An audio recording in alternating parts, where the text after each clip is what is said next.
Hello. Please hit like button and subscribe my channel. Also press bell icon for future video notifications. Thanks.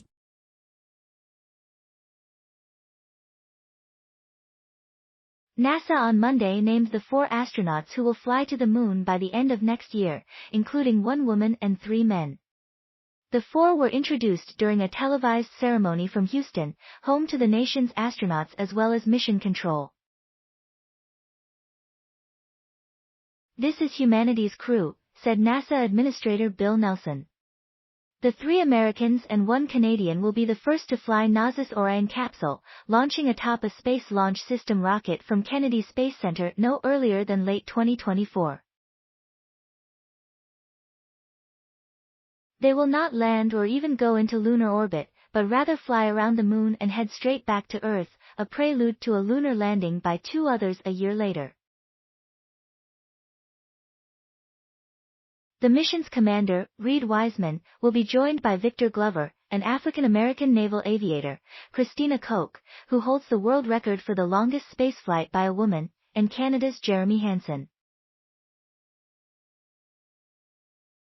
"All our space veterans expect Hansen. This is a big day.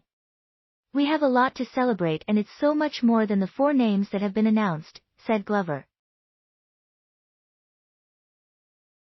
This is the first moon crew to include a woman and someone not from the U.S., and the first crew in NASA's new moon program named Artemis.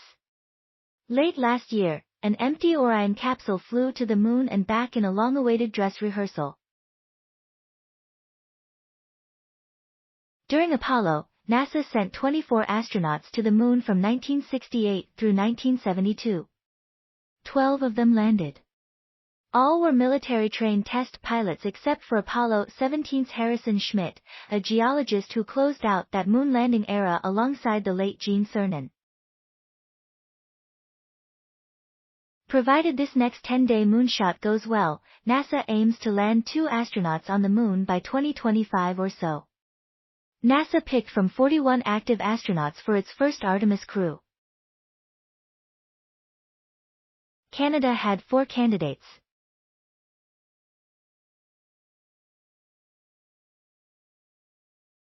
Thanks for watching.